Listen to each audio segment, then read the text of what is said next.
Hi, collective. This will be a twin flame read. I hope today has found you well. If you've landed here, you've landed on my channel. Welcome. My name is Michelle, and welcome to Starlight Skies Tarot. If you're new, thank you for checking it out. I will begin your read. I do have the Rider-Waite Tarot.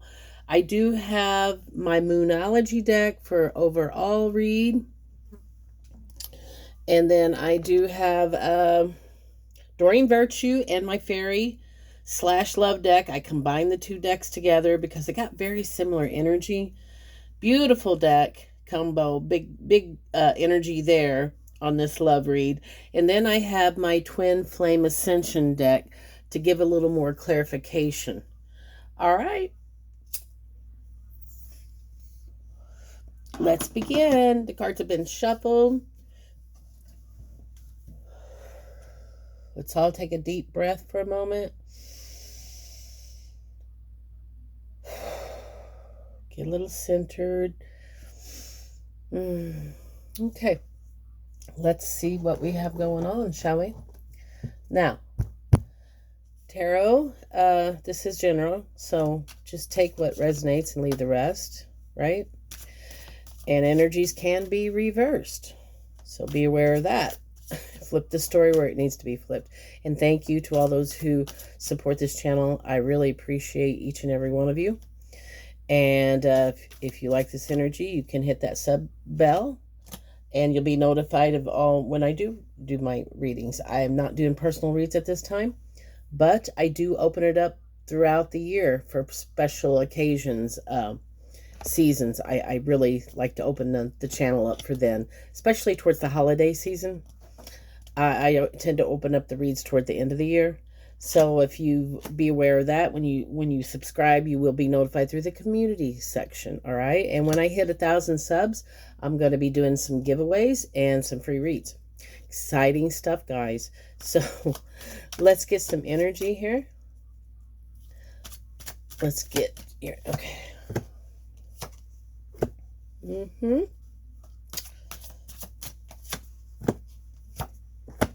Okay.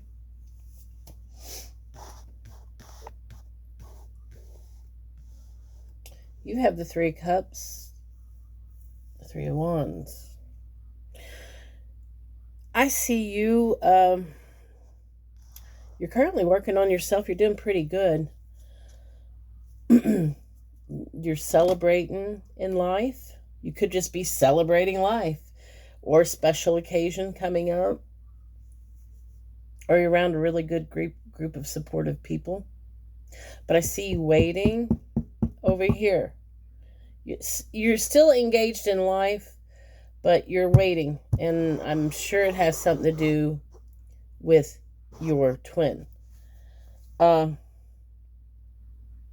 here on their side, they have 8 of Cups and 7 of Pentacles. So what this is telling me is they walked away from this connection and they went to go work on either another connection, or it could be job related, family related, right? But that this connection, they walked away is what I'm getting.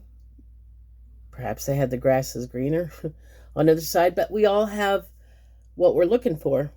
You know, I'm not trying to make this other person the villain. We all have boxes we check off for potential mates. So don't take anything personally. Only, you know, if they don't float your boat, they don't float your boat. I'm not saying this is the case. Maybe they had to learn other lessons and be with other people to learn those lessons. So sometimes sometimes they are not going to learn what they need to learn in twin flame scenarios unless, if they can't learn that with you, they have to go learn it with somebody else. What is yours will always be yours. It'll always find its way back to you better and improve. And that's the difference between toxicity cycles and being strong enough to go on with your life, like I'm seeing in the 3 of Cup energy. Still being hopeful and waiting. You know, still being positive that, you know, if this is meant to be, it'll happen. This person probably walked away because Maybe they were scared of this connection. Maybe they were immature. Maybe they just was not ready. Whatever the case scenario may be. Okay. Bottom of the deck, we have an angel. We have Sagittarius energy here. Balance, harmony. So, I believe that's the common thread. I believe this person and you want balance in whatever shape, form that may possibly look like in this stage. Yeah, Queen of Swords. No talking, but yet still seeing this connection for what it was. It was happiness. It was joy. Maybe there was some complications, or maybe they thought obstacles on your end, whatever. Maybe it wasn't spoke on either, right? Queen of Swords is also things, clarity. So I see that's what's the balance. You know, shared energy here is you want balance and harmony, happiness and clarity. Amen, right? I mean, that's basis of any good relationship. So let's get a Doreen Virtue card to see overall energy. Oh my goodness. Don't shoot the messenger, guys. True love. This is the romance of a lifetime, twin flames. Well, yeah, that kind of, you wouldn't be a twin flame if you weren't, right? This is just verification that this is a twin flame read. So we're going to set those up there. Lots of angels, which is typically the norm, right, in twin flame energy, because twin flames really serve a higher purpose for humanity. Yeah, it is a romantic love, but it goes a lot deeper than that. It is true, some twin flames do not unite in this lifetime, being one person balks at the contract, so contracts get broken. Maybe they come in an agreement but change their mind. Could be past life energies here. When I get 8 of Cups, that always gives me kind of a past life energy. Could be that. Maybe this is a repeated cycle, which twin flames are, timeless. You'll have many lifetimes together. So this keeps coming up for this person to work on. They're not there yet, from what the cards are telling me.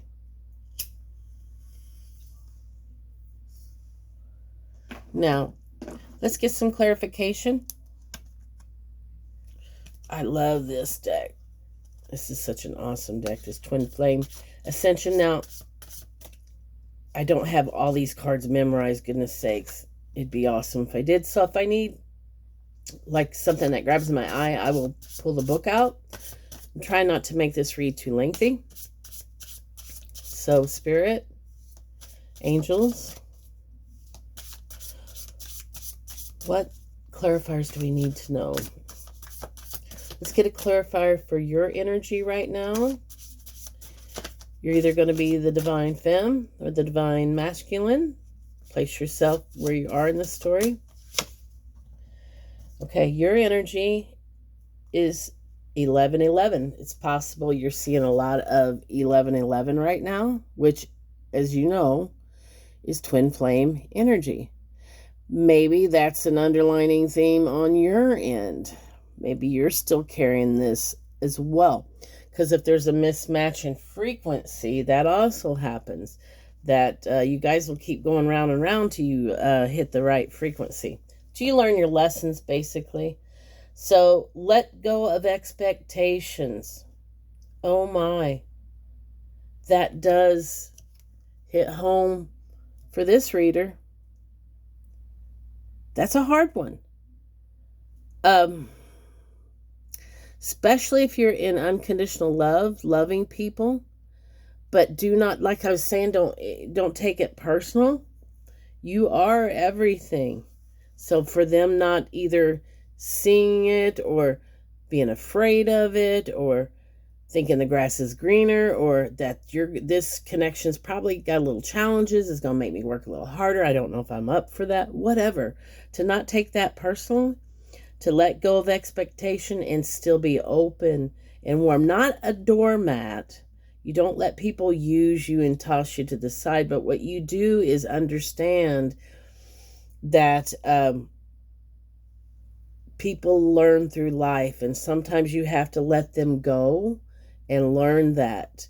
And if they come back, then, but they have to be, working on themselves. If they come back, then then you won't have to have expectations, because a person that loves you and wants to be with you is going to step up. Yes, you guys talk about your wants and needs and what you would like to see in a relationship, but it's either two ways. Either you nail down the details, have that talk of what, your boundaries are, what you're willing and not willing to really incorporate in your life in a relationship. And there's either compromise, fair compromise, or they don't belong in your life in that capacity. It's either you have to let people show up, and if they want to be a good person and learn and try, they will. The opposite is true too. If they're just on for a free ride, get all they can get and do the least amount, well, that's what they'll do too. Despite what you do, you still need to treat people with respect and love and trust, but not foolishly. It's okay to have high expectations of yourself, and like I said, what is your cutoff line?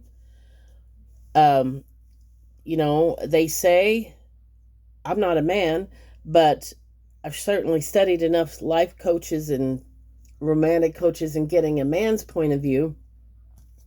Men know, they definitely know within 2-3 months where they stand with you.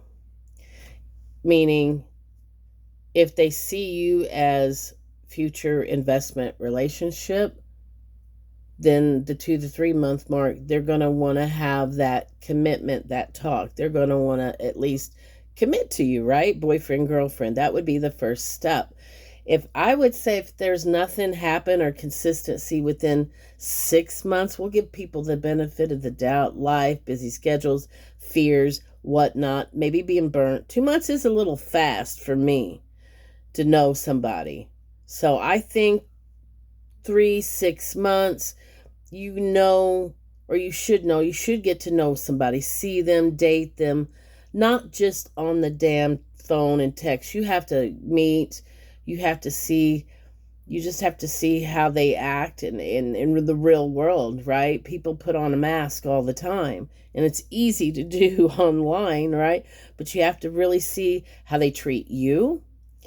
And, if they're going to invest in you, meaning, some guys just don't want to invest in a woman, just wants to come over. Or there's nothing wrong with that. But I think establishing a relationship, it don't have to cost money, but they should take you out. They should at least take you to the park, out to dinner, because if they're that financially strapped, then they probably shouldn't be dating anyway. Right? Until they get their lives together. Because I am a firm believer in the masculine being the provider.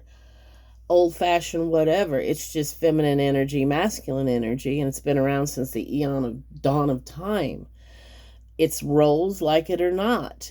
We both contain both energies, but obviously you operate on this 3D plane in one form, dominantly, right? So feminines are supposed to be open and receptive and receiving, warm. You can certainly be warm with this person in whatever energy they're in, and you can still have a boundary, right? I mean, if they're showing up and they're just offering you friends with benefit, you can say, oh, it's been wonderful to hear from you, and I'm so flattered, but, I'm really looking for a man who's wanting to commit in the long term. And that's a polite way of saying, this is where I'm at. And if you're still there, why are you coming back? We keep doing this dance, but that's a twin flame dance, right? One person's a chaser, one's the runner, but femmes, you should never chase a man. Meet him, yeah, I'm not saying really dangle the carrot in front of the guy, but there's certainly wrong with not having sex with somebody for 3 months or until you're comfortable with knowing if they're going to invest or not, honestly.